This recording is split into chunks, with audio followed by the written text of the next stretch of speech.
Good afternoon, everybody. Welcome to episode 141 of Psycho's Platters. I know it's been a few weeks, and I apologize about all that. Mixture of issues. Family issues, computer issues. I got sometimes more issues than a comic book shop. But needless to say, I'm back, and hope everybody's been very well in the VC. I wanted to let you know really quickly that the people that entered and won prizes in my 250 sub contest, no, I have not forgotten about you. I'm hoping to mail off the prizes now that I'm back from Chicago and Missouri sometime early in the next week. So I haven't forgotten you. So, alright, let's get this started here. Actually, what I'll tell you about is that this is a video that I've been meaning to shoot even before I went to Chicagoland. A friend of mine told me about this other guy here in town. He had a whole basement, a whole finished basement full of albums that he was trying to sell, because, at least some of it, because he was going to be moving to Texas. So starting right off the bat here, from United Superior Records, I'm going to assume early 1970s here, John Lee Hooker, The Blues. United Superior actually was owned by the Bahari brothers, who happened to also at one time or another own the Modern and Crown, Kent, Riviera, Robin Hood / Mother Goose children's label, Yuletide for Christmas releases, and United Superior. Usually United Superior was mainly reissued Crown and Kent stuff with really no info. I mean, all you have here is the front, this is the back. Doesn't tell you real much. This particular release, though, I'll show you the label. It's a United Records, but it's second pressing, I'm guessing. 1971 on, it was the purple label. The 1969-271 release was more of a yellowish type label. Mid-condition this is, but you know what? I'm not going to pass it up for a buck a piece. I'm not, because I don't have a lot of John Lee Hooker. I got a few different United Superiors I'll show you guys over the next few episodes. Next one here from March of 1967. You guys know how much of a Buddy Holly fan I am, but I've never seen a copy of this on Coral, Buddy Holly's Greatest Hits. This is the front. This is the back. This one here, of course, has the old school Coral. This one, like I said, once again in it's got feathered scratches. I'd say at least probably a VG minus though, nevertheless, on this. But it's got Peggy Sue, True Love Ways, Bo Diddley, What to Do, Learning the Game. It doesn't matter anymore.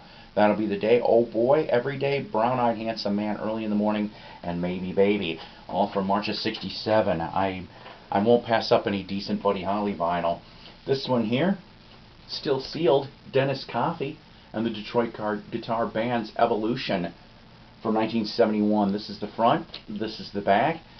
Even though it's still sealed, unfortunately it's got water damage. But you know what, like I said, I've never seen this album before, and it even has a little bit of the promo blurb sticker here too. He actually got his start in mid-50s as a session guitarist. In the early 60s he joined the band The Royal Tones. Late 60s he ends up becoming a member of the Funk Brothers, which was Motown's backing band. He played guitar on Cloud 9, Ball of Confusion, and Psychedelic Shack for the Temptations, War for Edwin Starr, and Someday We'll Be Together for the Diana Ross and the Supremes. He also was the first white artist on Soul Train TV show. On this album here, he also includes former Funk Brothers Bob Babbitt and Jack Ashford, and Rare Earth member Ray Monette, because Dennis Coffey kind of had a start in Ray Monette at least being recognized. So really kind of cool to be able to get a hold of that album as well. Next thing here, I think I told you guys a few episodes ago that I did not have very much Hawkwind in my collection. I had Dole Remy and Space Ritual. Well, now I can add Hall of the Mountain Grill to this mix. This one here coming out, fourth album for Hawkwind, September 1974. Here's the front, here's the back. Top 20 in the UK charts. This is the first album with member Simon House. Yes, Lemmy is on this one. He would end up redoing the song Lost Johnny with Motorhead. Roy Thomas Baker, who produced for Queen, Journey, Ozzy, Cheap Trick, he also produced this too. These next two are really cool. I've never seen these ones before. Chamber Brothers. Yes, you know, from the Time Has Come Today, do do do do do do do. Time! Never said I could sing. So These ones here I happen to find. This one was from October '68. A New Time, A New Day. Here's the front. Here's the back. Chamber Brothers were from Carthage, Mississippi. Early in their career, jazz folk singer Barbara Dane and Pete Seeger supported them. This next one here I'll show you, when they ended up going to AFCO Embassy from 1975, Right Move. This is the front, this is the back. In 1972, when they were still on Columbia, though, they ended up recording a whole album called Oh My God, which ended up being unreleased. I wish the powers that be would actually get that out of the vaults, because I'd be kind of curious to see this. Chamber Brothers actually reunited earlier this year in 2016. 3 original members. They're performing pretty much around the Los Angeles area. Hermans Hermits Volume 3, January 1968, this came out. Here's the front, here's the back, on the good old school MGM label. Really nice there. Currently, right now, of course, you know, Peter Noon's got his version of the Hermits. Barry Whitwam, who is the drummer for a majority of the Hermits recordings, also has got his own band. And Carl Green, who's the bass player for the the original lineup here, he actually is out on his own, of course, playing Hermans Hermits tunes, but he's also got a new CD out, I'm led to believe. So actually, I'd be looking forward to hearing that. Go check that out on his Facebook page. Next thing here I've got, I think I showed this in an episode before, a different album from the band City Boy. This one here from 1978, front and back, produced by Mutt Lange. This is on Mercury. City Boy, pretty much Mike Slamer would be the only one that would come out of this lineup with anything. He formed a band called Streets with Steve Walsh from Kansas. From 1983 to 85, they put out 2 albums as well.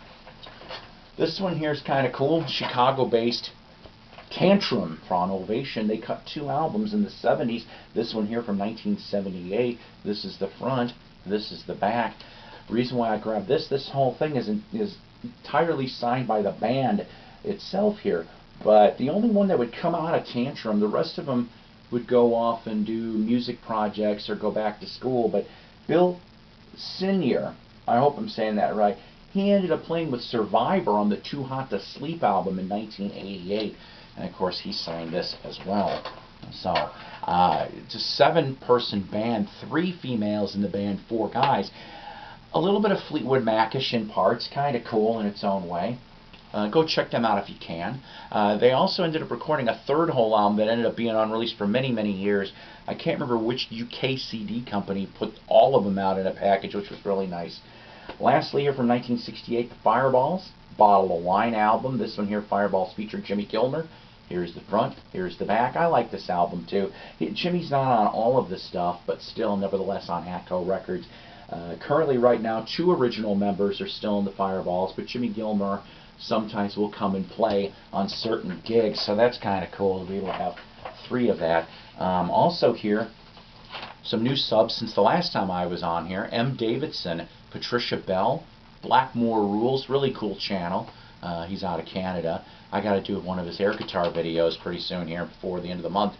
The Vinyl Grotto, Doug Fields' channel, and from yesterday, the Jeb Dude. I saw his stereo video. Really, really cool stuff there. Wax Museum with Ronnie Dark and Night Owl Lounge with Mike Adams. Sunday night, 6 to 9 p.m. Central, 9 to 10 for Mike's show 2. Monday nights, Mike Bolia Remembers Alan Freed from 7 to 10 p.m. Central Standard. Freak Beat from Ken Worth. 107.5 The Spy from 8 to 9 p.m. Central Standard. Thrifty Music Collectors Group, Tim Smith and Company. Always a pleasure to be in that group. I saw him when I was up in Chicagoland. Me, him, and my buddy Scott all went vinyl hunting at Culture Shock Records in Rockford. If you know where that's at, in Rockford, Illinois, good for you. If not, go stop in there. They're a really nice bunch of people that work behind the counter there. Have a nice selection. Also, Shindig, the best damn English rock magazine, period. And lastly, the YouTube vinyl community, because without you, we wouldn't be able to do these videos. So everybody, take care, God bless, and rock on, and I'll see you next episode. I have a couple review episodes coming up next.